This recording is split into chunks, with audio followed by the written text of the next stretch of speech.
नमस्कार मित्रों, AMG coaching classes में आप सभी का स्वागत। मित्रों, पहली वीडियो में अपन ने पढ़ा था संस्कृत सेकंड ग्रेड पाठ्यक्रम पर चर्चा अपन ने करी थी। आज अपन उसी पाठ्यक्रम को आधार मान करके संस्कृत सेकंड ग्रेड का पहला वीडियो आप सभी के बीच में लेकर आ रहा हूं। इस वीडियो में अपन संस्कृत भाषा का परिचय, त्रिमुनियों के बारे में अपन विस्तार पूर्वक अध्ययन करेंगे। इससे पहले आज अपन संस्कृत भाषा की भूमिका, संस्कृत भाषा का परिचय के बारे में अपन जानेंगे कि संस्कृत भाषा कैसी भाषा है, संस्कृत भाषा की लिपि कैसी है। संस्कृत भाषा देखिएगा, संस्कृत भाषा का परिचय, संस्कृत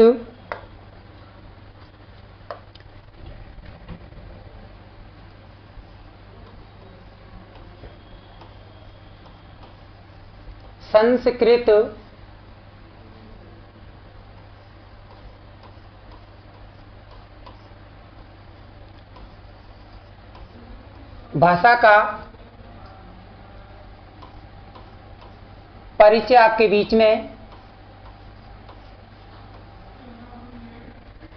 संस्कृत भाषा का परिचय पढ़ने से पहले अपन को भाषा के बारे में, संस्कृत भाषा का परिचय पढ़ने के पहले भाषा के बारे में अपन को जानना होगा कि भाषा किसे कहते हैं, भाषा क्या है, भाषा के कितने भेद होते हैं, किस ग्रंथ में कितने भेद बताए गए हैं, भाषा को किस आचार्य ने कौन सी संज्ञा दी है, इसके बारे में अपन पढ़ेंगे कि भाषा की परिभाषा। देखिएगा, भाषा शब्द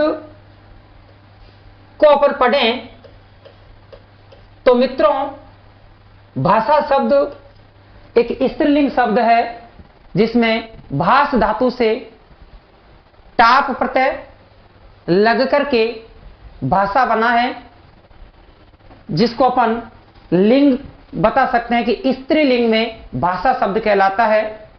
भाषा किसे कहते हैं, इसको अपन को जानना जरूरी है कि भाषा किसे कहते हैं। भाषा को विचार, भाव, अभिव्यक्ति का मूल साधन बताया जाता है।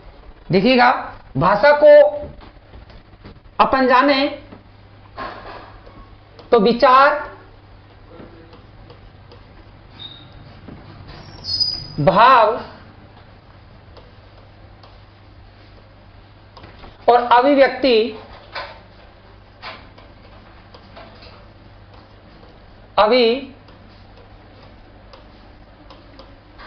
अभिव्यक्ति का मूल साधन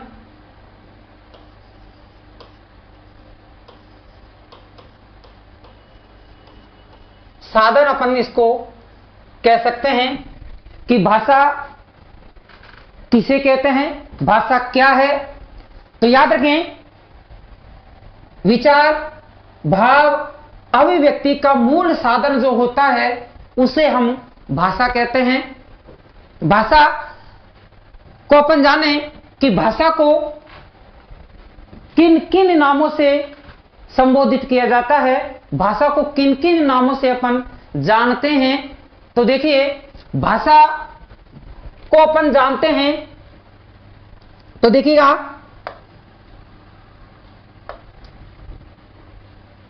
भाषा के जो नाम होते हैं,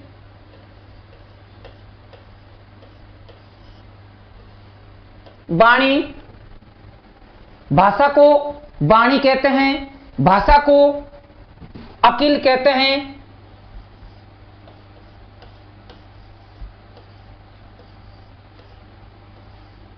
भाषा को गिरा कहते हैं,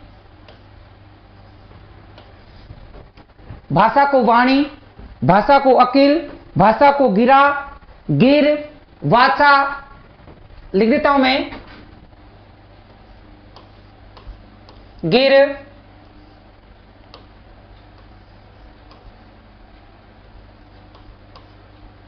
वाचा,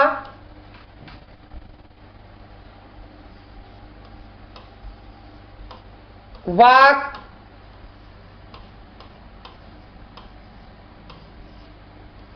भारती, अनेक नामों से भाषा को संबोधित किया जाता है कि भाषा वाणी, अकिल, गिरा, गिर, वाचा, वाक, भारती, अनेक नामों से भाषा को संबोधित किया जाता है।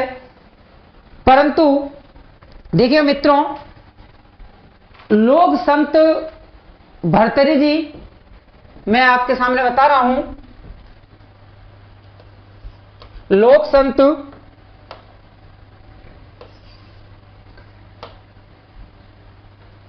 इधर लिख देता हूं,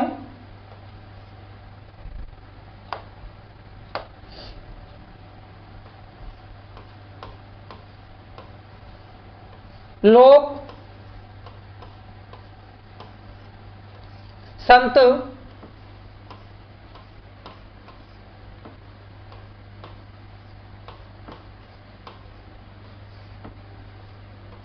लोक संत भर्तृहरि जी ने भाषा को शब्द ब्रह्म नाम से पुकारा है। भाषा को किस नाम से पुकारा है?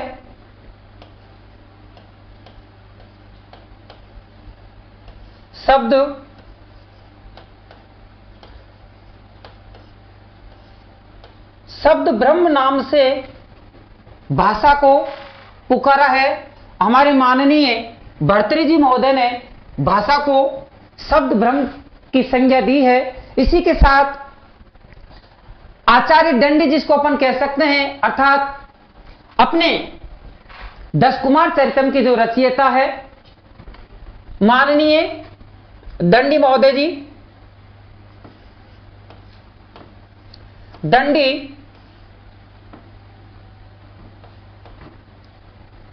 दंडी जी ने भाषा की जो संज्ञा दी है, इन्होंने भाषा को शब्द ज्योति के नाम से पुकारा है।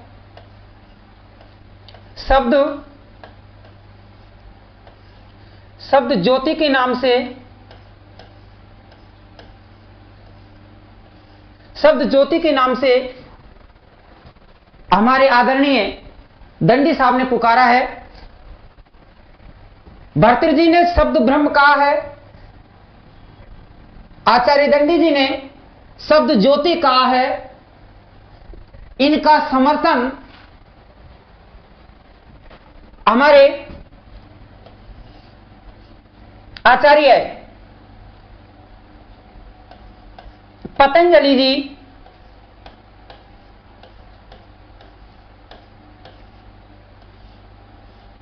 पतंजलि महोदय जी ने इनका समर्थन किया है कि भाष्यकार, जिसको अपन कह सकते हैं कि आचार्य पतंजलि ने इनका समर्थन किया है, जिनको अपन भाष्यकार कहते हैं।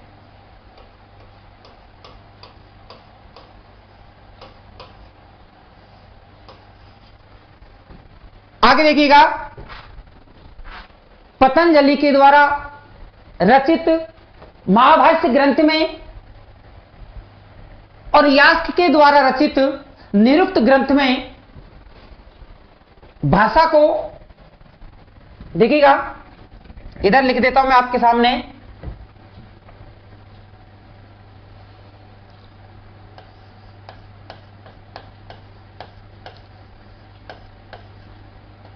भाष्यकार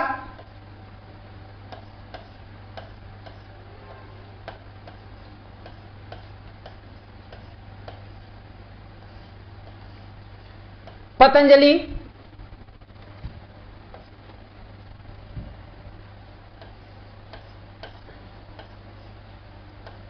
और यास्क के द्वारा रचित निरुक्त ग्रंथ में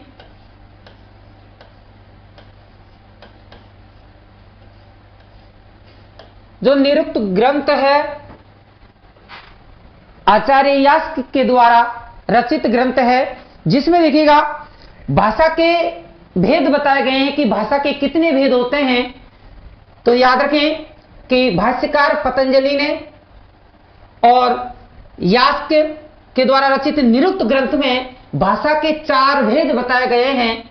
देखिए भाषा के भेद इन्होंने कितने बताए हैं। इन दोनों ऋषियों ने भाषा के जो भेद बताए हैं,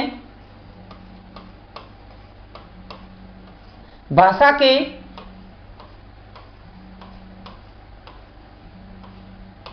भेद इन्होंने जो बताए हैं वो कितने बताए हैं? 4। देखिए मित्रों, अपन पढ़ रहे हैं संस्कृत भाषा का परिचय, क्योंकि जब अपन संस्कृत सेकंड ग्रेड की तैयारी कर रहे हैं तो संस्कृत भाषा के परिचय के बारे में अपन को ज्ञान होना चाहिए कि संस्कृत भाषा का परिचय अर्थात संस्कृत भाषा की भूमिका क्या होती है। तो इसमें अपन ने सबसे पहले भाषा को समझा कि भाषा किसे कहते हैं। तो याद रखें, जो अपने मन के भाव या विचार होते हैं वो एक दूसरे के सामने आदान प्रदान करने को ही हम भाषा कहते हैं, जिसे हमने लिखा है कि भाषा विचार भाव अभिव्यक्ति का साधन है। भाषा एक क्या है? भाषा विचार भाव अभिव्यक्ति का साधन है। इसके बाद में अपन ने लिखा है कि भाषा को वाणी, अकिल, गिरा, गिर, वाचा, वाक, वाणी अनेक नामों से भाषा को संबोधित किया जाता है, अर्थात अनेक नामों से भाषा को जाना जाता है। इसके बाद देखिएगा, लोक संत भर्तृहरि जी महोदय जी, इन्होंने भाषा को शब्द ब्रह्म कहा है। क्या कहा है इन्होंने? भाषा को शब्द ब्रह्म कहा है। तो याद रखिए, आपके अगर प्रश्न आ भी जाएं तो याद रखिए कि प्रश्न पूछ सकता है कि भर्तृहरि जी ने भाषा की कौन सी संज्ञा दी है, भाषा को क्या बोला है। तो याद रखिए कि भर्तृहरि जी ने भाषा को शब्द ब्रह्म कहा है, जबकि 10 कुमार के रचयिता हमारे आदरणीय जी दंडी महोदय ने भाषा को शब्द ज्योति नाम से पुकारा है। और इन दोनों के बाद में अपन बात करें तो भाष्यकार पतंजलि ने इनका समर्थन किया है, शब्द ज्योति और शब्द ब्रह्म का।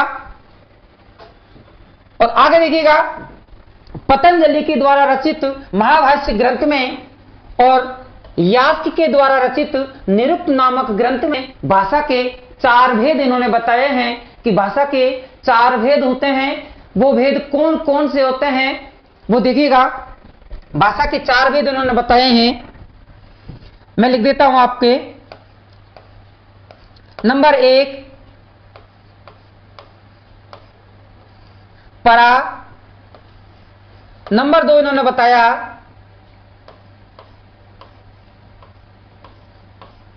पश्यन्ति,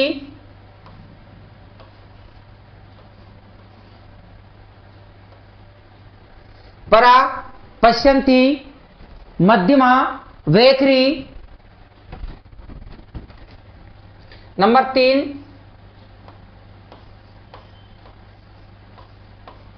मध्यमा। और नंबर 4 इन्होंने जो बताया है वो है आपका वैखरी। तो याद रखें मित्रों, भाष्यकार पतंजलि और यास्क के द्वारा रचित निरुक्त नामक ग्रंथ में भाषा के 4 भेद बताए गए हैं। वो आपके सामने हैं। एक परा, दूसरा पश्यन्ति, तीसरा मध्यमा, चौथा वैखरी। ये भाषा के भेद बताए गए हैं महाभाष्य ग्रंथ में और निरुक्त नामक ग्रंथ में। जो देखिएगा, अब कि परा किसे कहते हैं, याद रखें कि जो भाषा सोचने समझने से परे हो, मानव की जो भाषा सोचने समझने से परे हो, अलग हो, वो परा कहलाती है। और जो भाषा मानव शरीर में विद्वान रहती है, मानव शरीर में विद्वान रहती है, उसे हम कौन सी भाषा कहते हैं? पश्यन्ति कहते हैं। याद रखें, सोचने समझने से परे भाषा कौन सी होती है? परा। और याद रखें जो विद्वान रहती है मानव शरीर के शरीर में विद्वान रहती है वो भाषा होती है आपकी पश्यंती। और मध्यमा जो भाषा होती है, जो देखिएगा अर्ध चेतन और अचेतन मन में विद्वान रहती है, वो मध्यमा कहलाती है। मानव शरीर के अर्धचेतन और मानव शरीर के अचेतन मन में जो विद्वान रहती है उस भाषा को मध्यमा कहते हैं। अगली है अपनी व्याकरी भाषा। व्याकरी भाषा देखिए मित्रों कि जो वाणी मौखिक और लिखित रूप से, मौखिक और लिखित की दृष्टि से पूर्णतः प्रत्यक्ष रहती है। मौखिक और लिखित रूप से या मौखिक और लिखित की दृष्टि से प्रत्यक्ष रूप से विद्वान रहती है, वो भाषा आपकी व्याकरी कहलाती है। तो याद रखें मित्रों, भाषा के बारे में अपन पढ़ रहे हैं। देखिएगा भाषा जो आपकी, इसको विचार, भाव, अभिव्यक्ति का मूल साधन अपन कह सकते हैं। संस्कृत भाषा के अंदर भाषा का परिचय, भाषा को विचार, भाव, अभिव्यक्ति का साधन बताया जाता है।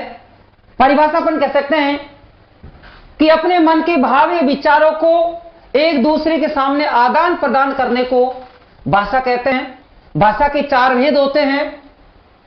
भाषा के भेद परा, पश्यंती, मध्यमा, व्याकरी, ये भाषा के भेद होते हैं। याद रखें 4 भेदों को कहां पढ़ा जाता है, किन्होंने इनको बताया है? तो भाष्यकार पतंजलि महोदय ने और निरुक्तकार यास्क महोदय जी ने भाषा के 4 भेद बताए हैं। आगे देखिए मित्रों, किसी भी भाषा का लेखन, पढ़ने का अर्थात लेखन या पढ़ने का जो तरीका होता है, जो ढंग होता है, उसे हम क्या कहते हैं? लिपि कहते हैं। क्या कहते हैं? लिपि कहते हैं। और याद रखें, आगे देखिएगा, यहां लिख देता हूं लिपि।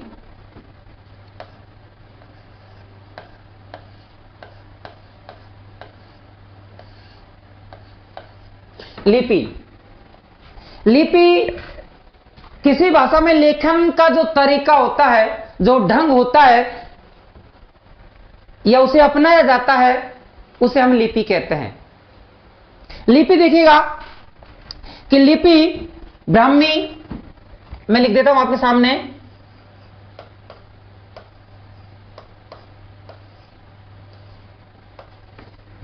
ब्राह्मी,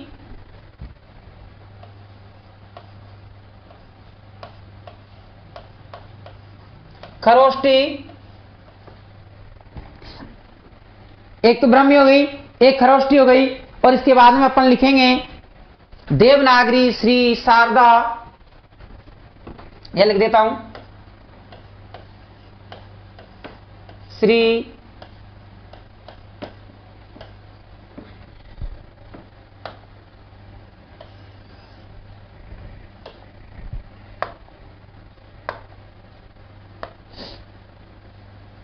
श्री,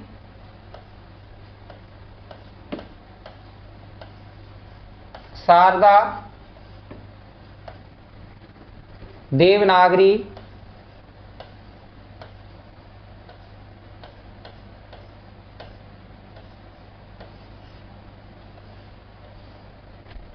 आदि। देखिएगा कि लिपि यानी किसी भी भाषा को अपन लिखने में जो ढंग अपनाया जाता है, जो तरीका अपनाया जाता है, उसे हम लिपि कहते हैं। और लिपि में कौन कौन सी लिपि होती है? ब्राह्मी, खरोष्टी, श्री, शारदा, देवनागरी इत्यादि नामों की लिपि बताई जाती है, जिसमें अपन संस्कृत भाषा को किस लिपि में पढ़ा जाता है, संस्कृत भाषा कौन सी लिपि में है। तो याद रखें, देवनागरी जो लिपि है, देवनागरी जो लिपि है आपकी, ये संस्कृत भाषा की लिपि कहलाती है। कि संस्कृत भाषा किस लिपि में लिखी गई है, वो देवनागरी लिपि बताई जाती है, देवनागरी लिपि है। तो इसका प्रश्न कभी कभार वो पूछ लेता है कि संस्कृत भाषा किस लिपि में है। तो देखिए मित्रों, संस्कृत भाषा का परिचय एक बार पुनः मैं आपको मोटा मोटा दर्शा देता हूं कि भाषा विचार, भाव, अभिव्यक्ति का मूल साधन भाषा को कहते हैं। भाषा को अनेक नामों से पुकारा जाता है, भाषा को अनेक नामों से संबोधित किया जाता है, जिसमें अपन ने लिखा है वाणी, अकिल, गिरा, गिर, वाचा, वाक, वाणी, ये सब भाषा के ही नाम है। ये सब क्या है? भाषा के ही नाम है। देखिएगा, ये सब क्या है? भाषा के ही नाम है। वाणी है, अकिल है, गिरा है, गिर है, वाचा है, वाक है, भारती है, ये सब भाषा के ही अपर नाम है। अपर है ना दूसरा नाम जिसको अपन कहते हैं। आगे अपन ने लिखा है कि लोक संत आदरणीय भर्तृहरि जी ने भाषा को शब्द ब्रह्म कहा है। भर्तृहरि जी ने जो भाषा को नाम दिया है वो क्या नाम दिया है? शब्द ब्रह्म नाम दिया है। जबकि 10 कुमार के रचयिता हमारे दंडी महोदय जी ने भाषा को शब्द ज्योति कहा है। क्या कहा है? शब्द ज्योति कहा है। और इसके बाद में इनका समर्थन करने वाले भाष्यकार महोदय पतंजलि जी ने इनका समर्थन किया है। और पतंजलि जी के द्वारा रचित महाभाष्य ग्रंथ में और यास्क के द्वारा रचित निरुक्त नामक ग्रंथ में भाषा को 4 प्रकार बताया है, अर्थात भाषा के 4 भेद इन्होंने बताए हैं कि भाषा के 4 भेद होते हैं। कौन कौन से भेद इन्होंने बताए हैं? पहला भेद इन्होंने जो बताया है वो बताया है परा, दूसरा इन्होंने बताया है पश्यंती, तीसरा भेद इन्होंने बताया है मध्यमा, चौथा भेद इन्होंने बताया है देखरी। ये भाषा के 4 भेद आपको इन ग्रंथों में मिलते हैं। आगे देखिएगा, लिपि के बारे में अपन बात करें तो किसी भी भाषा में जो लेखन का जो तरीका होता है उसे हम लिपि कहते हैं। तो किसी भी भाषा में लेखन का जो तरीका होता है उसे हम लिपि कहते हैं। और अपन जाने कि हमारी संस्कृत भाषा किस लिपि में है, किस लिपि में इसको लिखा जाता है। तो याद रखें कि संस्कृत भाषा जिसकी अपन लिपि मानते हैं, संस्कृत भाषा की लिपि अपन मानेंगे तो अपनी कौन सी लिपि है? देवनागरी लिपि है। याद रखें, संस्कृत भाषा को अपन देवनागरी लिपि में लिखा जाता है, अर्थात संस्कृत भाषा देवनागरी लिपि में लिखा गया है। अब देखिएगा, प्रत्येक भाषा को लेखन की जो विधि है उसके बारे में अपन अध्ययन किया। अब अपन देखते हैं कि प्रत्येक भाषा साहित्य और व्याकरण 2 नामों से या 2 भागों में इनको विभाजित होती हैं। कोई सी भाषा है? संस्कृत भाषा ले लो, हिंदी भाषा ले लो, उर्दू ले लो, पंजाबी ले लो, गुजराती ले लो, ये भाषा है। किसी भी भाषा को अपन लेंगे तो उसके 2 भाग होते हैं, साहित्य और व्याकरण। कौन कौन से भाग होते हैं? साहित्य में आगे अगला पेज में बताऊंगा आपको।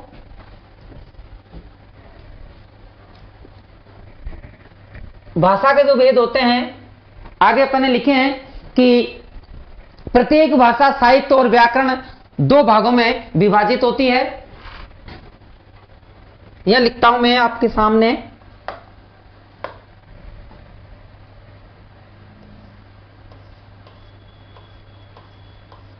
प्रत्येक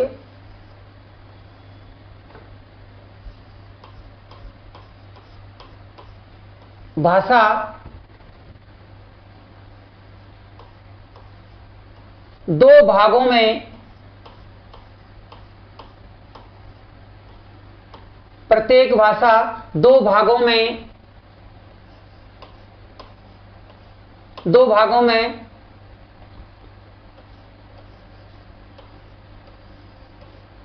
विभाजित प्रत्येक भाषा दो भागों में विभाजित होती है।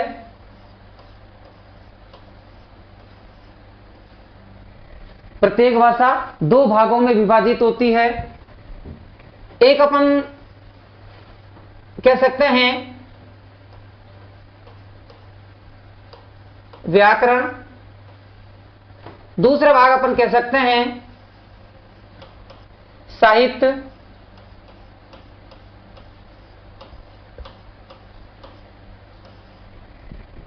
एक भाग आपका व्याकरण और दूसरा जो भाग आपका है वो है साहित्य का।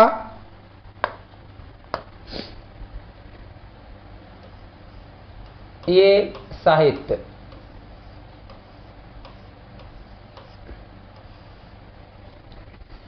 अब देखिए, साहित्य और व्याकरण ये भाषा के दो भाग माने गए हैं, अर्थात भाषा के दो भाग होते हैं, साहित्य और व्याकरण। अब देखिए कि जो भाषा में रोचकता और घटना प्रधानता उत्पन्न करता है, जो भाषा में, मैं लिख देता हूं आपके सामने,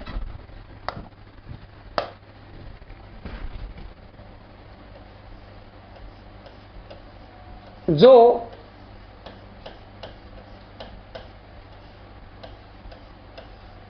भाषा में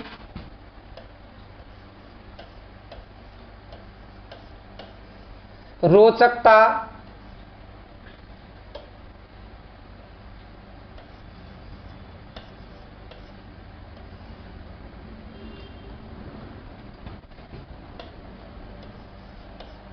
या घटना प्रधानता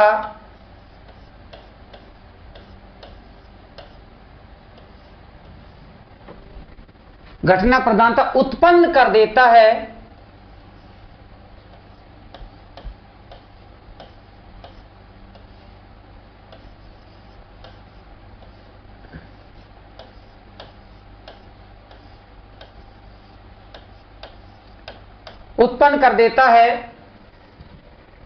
उसे हम साहित्य कहते हैं।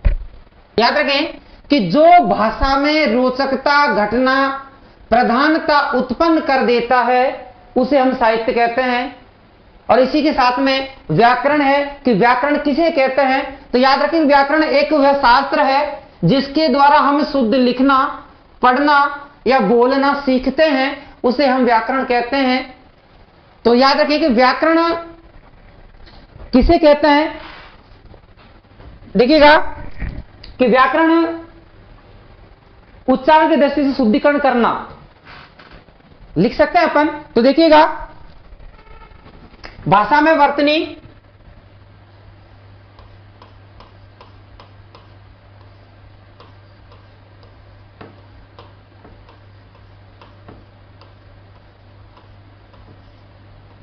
भाषा में वर्तनी, वर्तनी का मतलब हो गया आपका लेखन, जिसको अपन कहते हैं।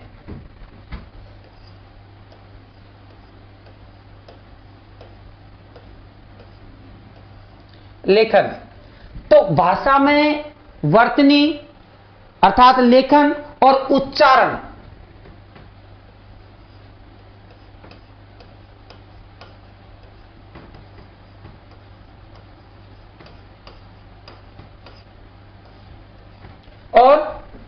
देखिएगा, भाषा में वर्तनी अर्थात लेखन जिसको अपन कहेंगे, तो भाषा में लेखन और उच्चारण की दृष्टि से शुद्धिकरण कर देता है, उच्चारण की दृष्टि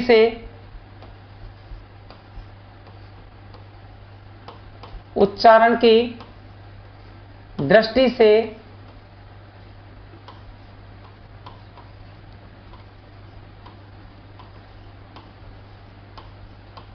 शुद्धिकरण करना ही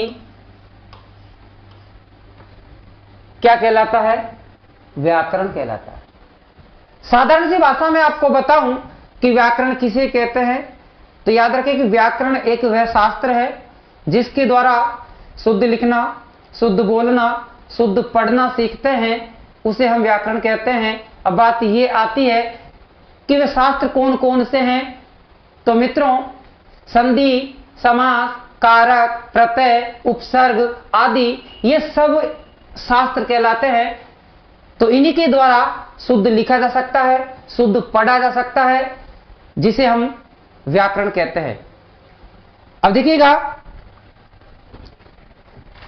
भाषा के दो भागों में अपन ने पढ़ा कि प्रत्येक भाषा को अपन दो भागों में विभाजित कर सकते हैं। तो पहला भाग अपन ने जो पढ़ा था वो आपका व्याकरण, दूसरा जो भाग अपन ने पढ़ा वो आपका है साहित्य। दोनों आपस में एक दूसरे से पूरक है। साहित्य किसे कहते हैं? जो भाषा में रोचकता या घटना प्रधानता उत्पन्न कर देता है उसे हम साहित्य कहते हैं। और जो भाषा में वर्तनी और उच्चारण की दृष्टि से शुद्धिकरण कर देता है, या शुद्धिकरण करना ही व्याकरण कहलाता है, ये व्याकरण कहते हैं। तो याद रखें मित्रों, भाषा को दो भागों में अपन ने विभाजित किया है। अब अपन सेकंड ग्रेड के अंदर, पाठ्यक्रम के अंदर जो अपनी क्लास स्टार्ट करेंगे वो अपना है व्याकरण से। पहले अपन व्याकरण से स्टार्ट करेंगे, उसके बाद में अपन साहित्य पढ़ेंगे, फिर बाद में अपन शिक्षण विद्या पढ़ेंगे। तो अपन को व्याकरण को समझना अति आवश्यक है कि व्याकरण किसे कहते हैं और व्याकरण को कितने भागों में विभाजित किया है, कि व्याकरण कितने मुखी है, व्याकरण कितने प्रकार की है। तो देखिए मित्रों, अपन पढ़ते हैं व्याकरण के बारे में। तो देखिए,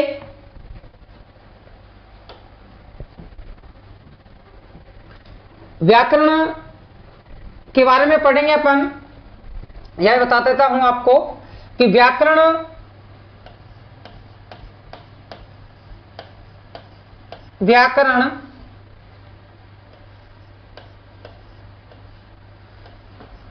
दो प्रकार की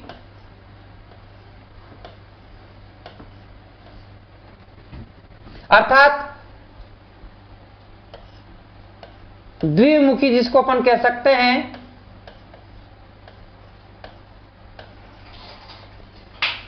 द्विमुखी कि व्याकरण के दो प्रकार है, व्याकरण द्विमुखी है। अब वो प्रकार कौन कौन से हैं, द्विमुखी किस प्रकार से हैं? तो पहला जो अपना है, देखिएगा,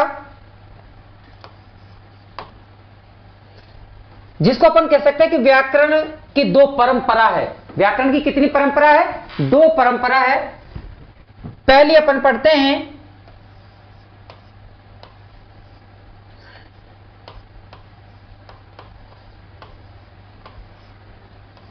वाचस्पति परंपरा,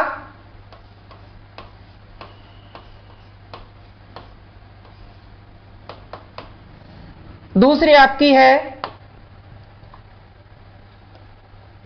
पाणिनीय परंपरा,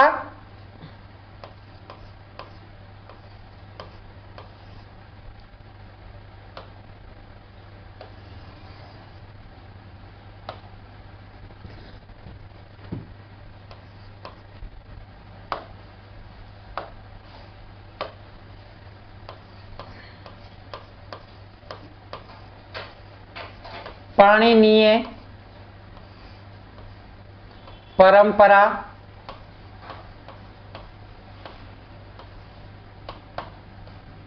मित्रों इस के अंदर से आपके सेकंड ग्रेड में प्रश्न पूछा जाता है। देखिएगा कि जब अपन व्याकरण के दो भाग पढ़ेंगे, व्याकरण को दो भागों में विभाजित कर रखा है, व्याकरण की दो परंपरा बताई गई है, तो वाचस्पति परंपरा और एक आपकी जो परंपरा है वो माहेश्वरी परंपरा, जिसको अपन कह सकते हैं माहेश्वरी परंपरा, लिख सकते हैं नीचे। माहेश्वरी परंपरा ही अपन पाणिनी परंपरा को कहते हैं।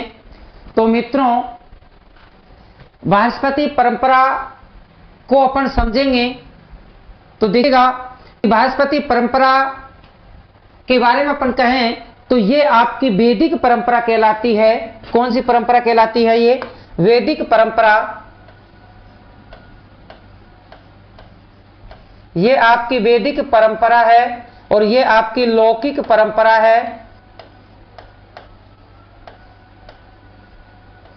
लौकिक परंपरा और एक आपकी वैदिक परंपरा जिसको अपन पढ़ेंगे, ये आपकी वैदिक और ये आपकी लौकिक परंपरा। याद रखें, बृहस्पति जो परंपरा है वो कौन सी परंपरा कहलाती है? आपकी लौकिक परंपरा या वैदिक परंपरा। तो याद रखें, बृहस्पति जो परंपरा है वो आपकी वैदिक परंपरा कहा जाता है, वैदिक परंपरा इनको बताया जाता है। और पाणिनीय जो परंपरा है अर्थात माहेश्वरी जो परंपरा है ये लौकिक परंपरा कहते हैं। अब अपन एक एक परंपरा को देखते हैं। बृहस्पति जो परंपरा है, देखिए बृहस्पति जो परंपरा है आपकी, इस परंपरा में क्या है तो सुनिए, ब्रह्मा के द्वारा जो रचित व्याकरण है, ब्रह्मा के द्वारा रची हुई जो व्याकरण है, लिखी हुई जो व्याकरण है, वो आपकी बृहस्पति परंपरा कहलाती है। ब्रह्मा के द्वारा रचित जो परंपरा है, ब्रह्मा के द्वारा रचित जो वर्णमाला है, वो कौन सी? वैदिक वर्णमाला अर्थात बृहस्पति परंपरा जिसको अपन कह सकते हैं।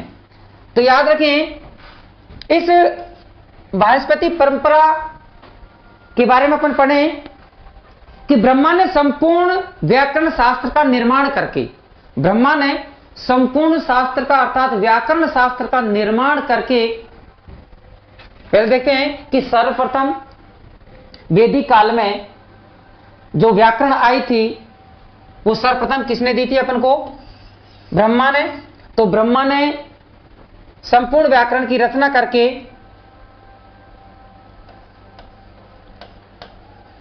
व्याकरण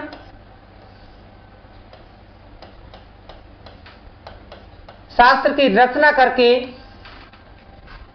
किसको दिया था? याद रखें, संपूर्ण व्याकरण शास्त्र का निर्माण करके बृहस्पति को बताया था। किसको बताया था? बृहस्पति को। तो याद रखें कि ब्रह्मा ने, यहां लिख देता हूं इधर साइड में,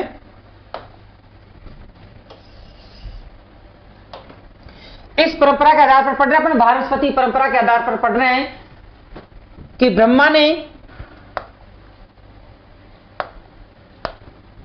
स्वयं ब्रह्मा ने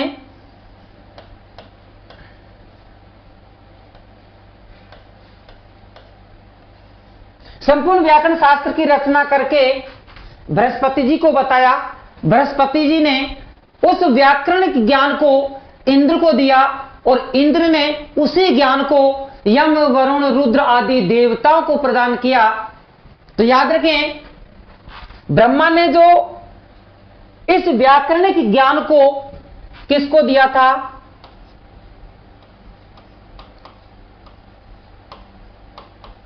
बृहस्पति जी को। और बृहस्पति जी ने इसी ज्ञान को इंद्र को दिया और इंद्र ने इसी ज्ञान को यम, रुद्र, वायु, वरुण आदि देवताओं को दिया। किन किन को दिया? यम, रुद्र, वरुण आदि देवताओं को इंद्र ने इनको वितरित किया। इधर लिख सकते हैं, वायु लिख सकते हैं, आदि देवताओं को ना वितरित किया। देखो सामने बृहस्पति परंपरा के बारे में अपन पढ़ रहे हैं। बृहस्पति परंपरा के आधार पर अपन पढ़ रहे हैं कि बृहस्पति परंपरा को वैदिक परंपरा कहते हैं और इस वैदिक परंपरा के आधार पर अपन बताते हैं कि स्वयं ब्रह्मा ने व्याकरण शास्त्र की रचना करके उस ज्ञान को, उस व्याकरणिक ज्ञान को बृहस्पति जी को, और बृहस्पति जी ने इंद्र को, और इंद्र ने यम, रुद्र, वरुण, वायु आदि देवताओं को दिया था। तो याद रखें, इस परंपरा के आधार पर अगर आपसे प्रश्न पूछेगा कि प्रथम व्याकरण किसको माना जाता है? तो याद रखें, इंद्र को प्रथम व्याकरण कहा जाता है। बृहस्पति परंपरा के आधार पर प्रथम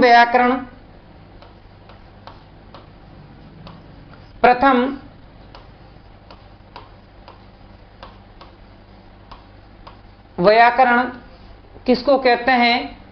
इंद्र को कहते हैं। किसको कहते हैं? इंद्र को। अब याद रखें कि व्याकरण क्या है। देखिएगा कि व्याकरण किसे कहते हैं। तो देखिए मित्रों, जो व्याकरण है, ये व्याकरण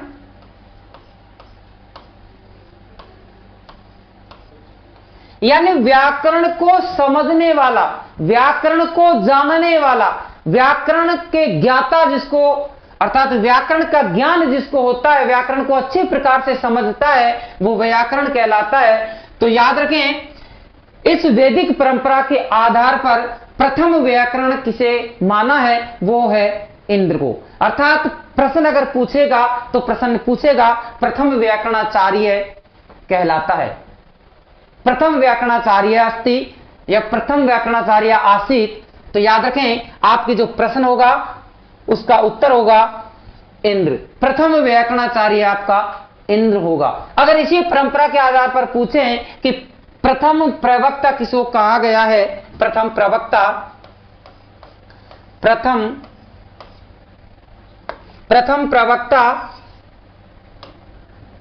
देखिए,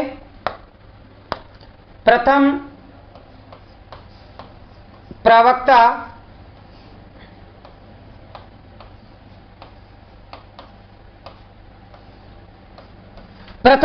जो अपन कहते हैं, इस परंपरा के आधार पर वो प्रथम प्रवक्ता आपका बृहस्पति जी है।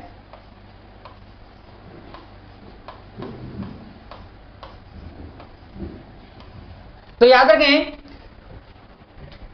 बृहस्पति परंपरा के आधार पर, अर्थात वैदिक परंपरा के आधार पर प्रथम व्याकरणाचार्य इंद्र को और प्रथम प्रवक्ता बृहस्पति को कहते हैं। याद रख लेना, ये बृहस्पति जी।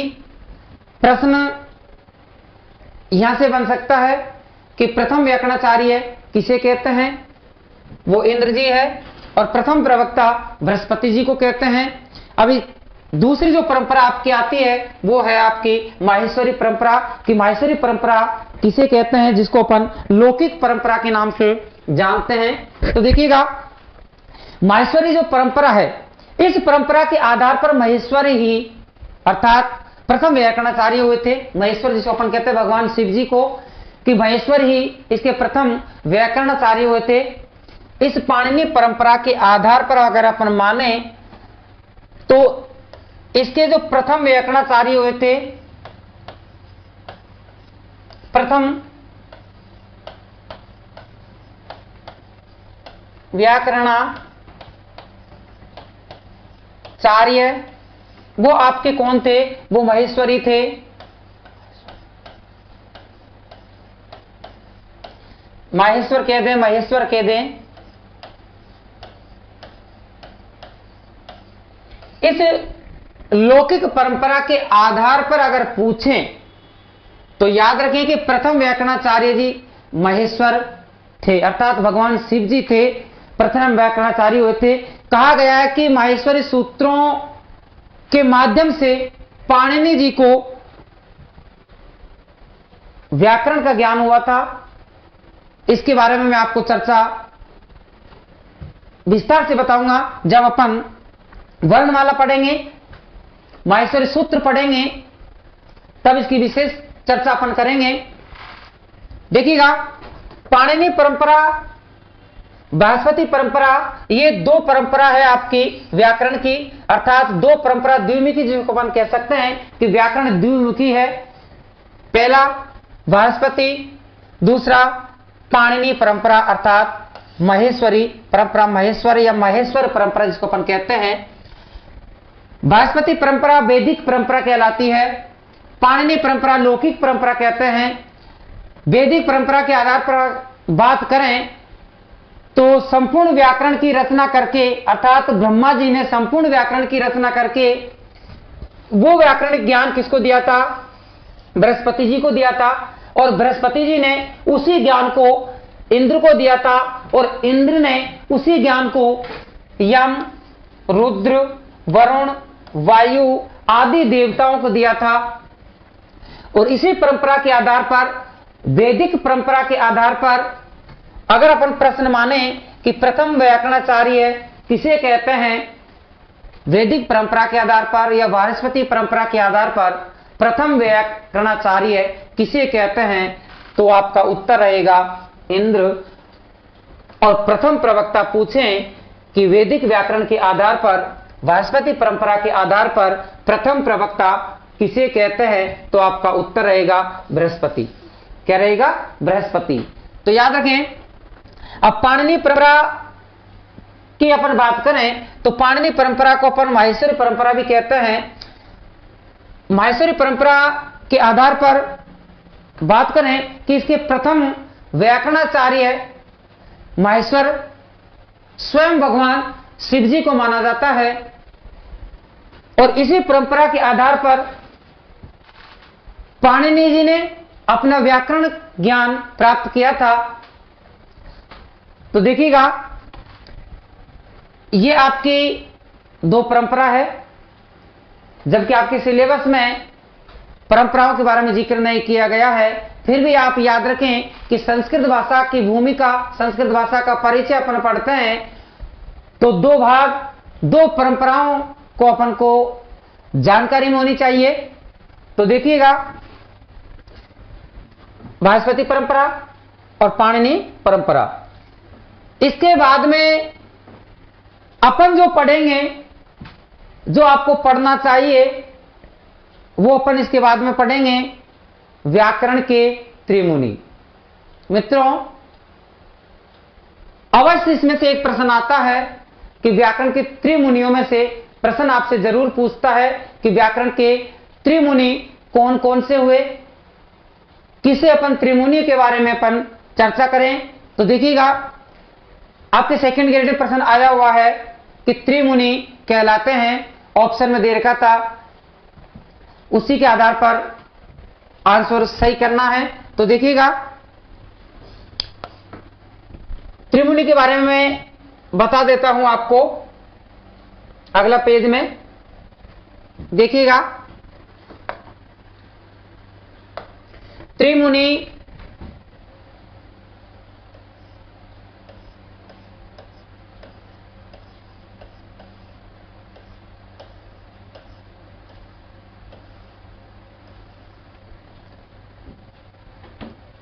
देखिए मित्रों, त्रिमुनियों को अच्छे ढंग से पढ़ना है आपको। पहला अपन जो पढ़ेंगे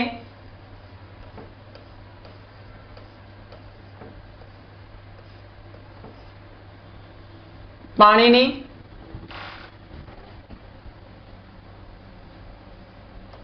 दूसरा अपन पढ़ेंगे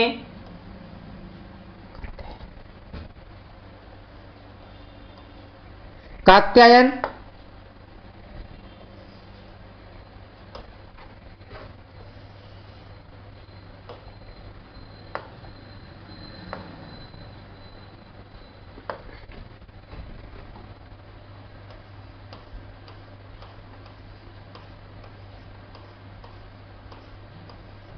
पाणिनि, दूसरा अपन पढ़ेंगे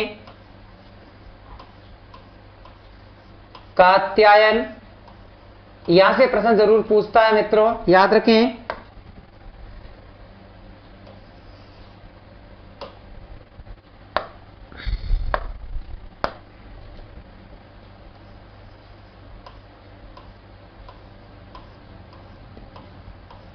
और तीसरा जो आपका मुनि है वो है आपका तीसरा मुनि पतंजलि।